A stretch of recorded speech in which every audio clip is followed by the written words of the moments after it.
Satisfactory is a factory-based building game with a huge premise of automation.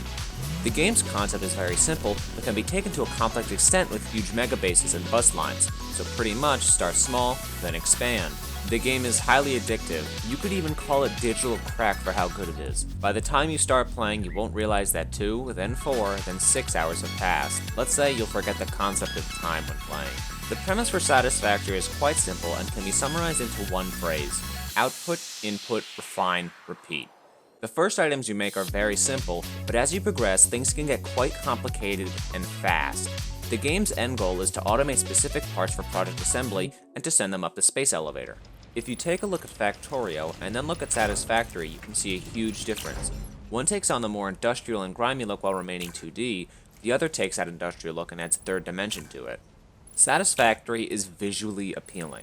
Longtime fans of this game have seen some significant changes to models to make them look better, and they look astounding. Each building has its own animation, and they change depending on how fast the machine is running. The hums and startups of machines are ever present. Satisfactory comes with its own assortment of sounds and music.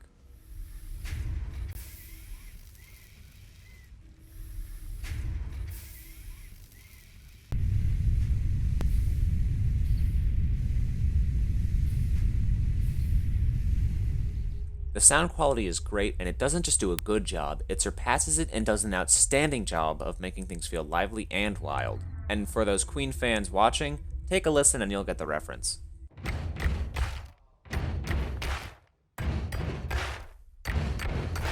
The general theme for Satisfactory's music is electronic, though you can think of it as study music too. However, there is one sound that all players equally hate.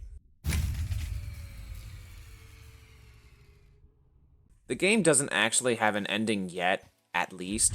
The devs plan to add a story element to it when version 1.0 comes out, but to give an estimate on when that hits, all I can say is soon. The game teaches you how to play with a fairly simple tutorial. For a short while, you'll be mining resources by hand. The concept of hand mining is a joke, but it allows you to understand what and what can't be mined. One of the first miners that you will make is a portable miner.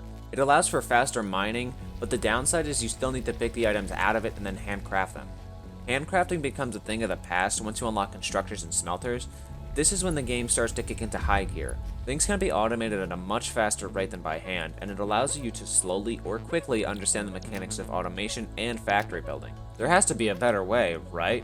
Of course. Once you unlock the miner Mark 1, things get much easier, but it requires power, so you use biomass burners to generate it. Many players find this stage redundant because of the amount of gathering you must do, but it pays off once you unlock the Carefree Coal Generator, which is relatively simple. Things aren't very overwhelming from the start because you unlock items with the aforementioned space elevator. It's used to unlock new tiers, which is the game's main goal. Unlocking a new tier doesn't just end there, you have to unlock certain milestones. These milestones are what allows you to get new technology and buildings. There is another research machine, but I won't spoil anything, that's up for you to discover. You go from learning about belts and iron to refining uranium into plutonium. There's always something for you to do in Satisfactory, and that's to expand, explore, exploit, and most importantly, be efficient. During your exploration of the vast map, you might come across an assortment of fauna and flora. The fauna are the game's creatures, some that attack and some are peaceful. The game gives you 4 weapons to deal with the hostile creatures, but they aren't a problem unless you get too close, so be careful. Now we all know that game with friends are much better, and Satisfactory does allow for multiplayer, but it's very buggy. The good thing is that the devs are working to make it less buggy and glitchy, though what you come across are usually just minor things. I could sit here all day and talk about the mechanics and the mods the game supports, but at that point it would just become a virtual manual.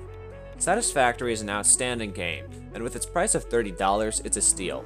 It does go on sale from time to time, so grab it then if you feel that $30 is too much. Satisfactory has its fair share of mechanics I complained about personally, but they were just little petty things. However, the good outweighs the bad, and if you're interested in buying the game, you can purchase it on Steam or on Epic Games. Links are in the description as always. Now, who would have thought that a game about making factories would lead down a spiral of no sleep? Huh, how convenient. Until next time, thanks for watching.